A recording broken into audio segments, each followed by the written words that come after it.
Everyone, in this lecture we will study about the topic is water cycle.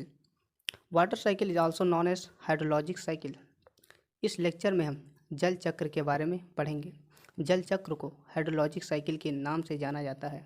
सबसे पहले इसकी definition देखते हैं इंग्लिश और हिंदी दोनों में।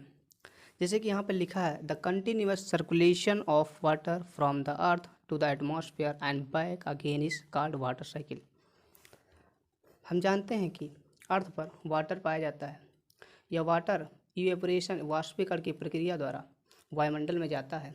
वायुमंडल से बारिश के रूप में दोबारा पृथ्वी पर गिरता है। इस लगातार जल के चक्र को हम जल चक्र के नाम से जानते हैं। जैसे कि यहाँ पर हिंदी में लिखा है पृथ्वी और वायुमंडल के बीच लगातार जल के चक्र चलने की प्रक्रिया को जल चक्र कहा जाता है। जैसे कि यहाँ पर दिखाया गया है पृथ्वी से वाटर यानी कि जल वायुमंडल में जा रहा है, वायुमंडल से बारिश के रूप में जल पृथ्वी पर आ रहा। इस चक्र को हम जल चक्र के नाम से जानते हैं। Water cycle is completed by 3 steps. जल चक्र 3 चरणों में पूर्ण होता है। सबसे पहले लिखा है इवेपोरेशन। इवेपोरेशन को हिंदी में वाष्पीकरण के नाम से जाना जाता है। दूसरा है कंडेंसेशन। कंडेंसेशन को हिंदी में संघनन के नाम से जाना जाता है। प्रेसिपिटेशन का अर्थ होता है अवक्षेपण यानी कि बारिश का होना। सबसे पहला हम इवेपोरेशन के बारे में पढ़ेंगे, जिसे हिंदी में वाष्पीकरण कहते हैं।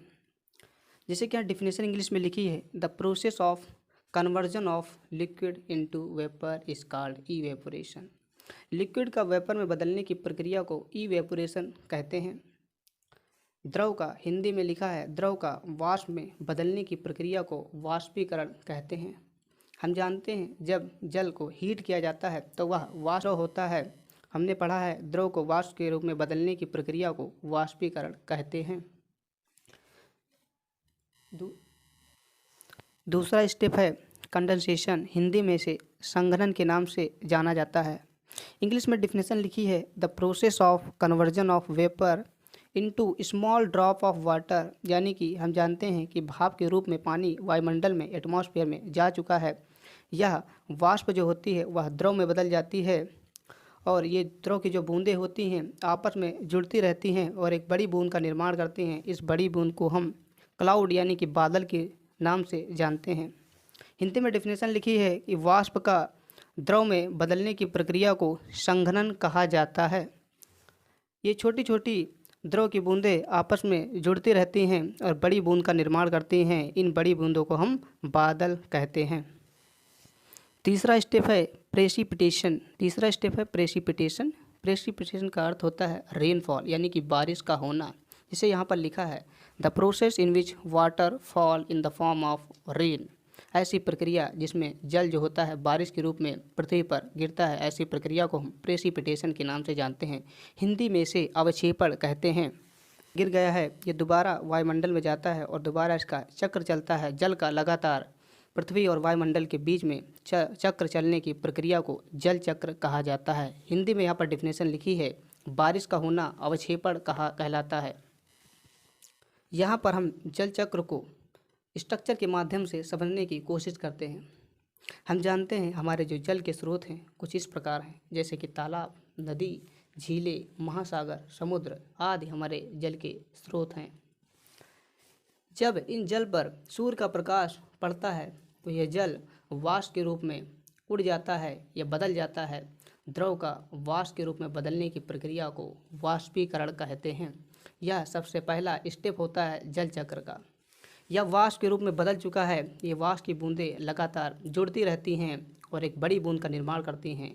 इस बड़ी बूंद को हम क्लाउड या बादल के नाम से जानते हैं और वाष्प का बादल में बदलने की प्रक्रिया को संघनन के नाम से जाना जाता है। बादल यानी कि क्लाउड लगातार जल की बूंदें जब आपस में जुड़ती रहती हैं, जब बड़ी बूंद हो जाती है तो इसका भार अधिक होने के कारण ये गुरुत्वाकर्षण बल के कारण पृथ्वी पर गिरती हैं बारिश के रूप में। पृथ्वी पर बारिश का होना अवक्षेपण कहलाता है और कुछ इस प्रकार भी वाष्पोत्सर्जन की प्रक्रिया द्वारा भी जल चक्र चलता है। हम जानते हैं कि पेड़ पौधे को पर्याप्त मात्रा में जल की आवश्यकता होती है वृद्धि और विकास करने के लिए, परंतु जब जल अधिक मात्रा में पेड़ की जड़ों में होता है तो पेड़ पौधे जल को अवशोषित करके वाष्पोत्सर्जन की प्रक्रिया द्वारा जल को बाहर निकाल देते हैं। इस प्रक्रिया को हम वाष्पोत्सर्जन कहते हैं, यानी कि जल का वाष्प के रूप में पत्तियों की सतह से निकलने की प्रक्रिया को वाष्पोत्सर्जन कहते हैं। वाष्पोत्सर्जन की प्रक्रिया भी जल चक्र में मुख्य भूमिका निभाती है। इंग्लिश में कहते हैं the loss of water from the surface of leaf is called transpiration. इस प्रकार लगातार जल का चक्र चलता रहता है और लगातार जल का चक्र पृथ्वी और वायुमंडल के बीच में चलने की प्रक्रिया को हम जल चक्र कहते हैं। Thank you.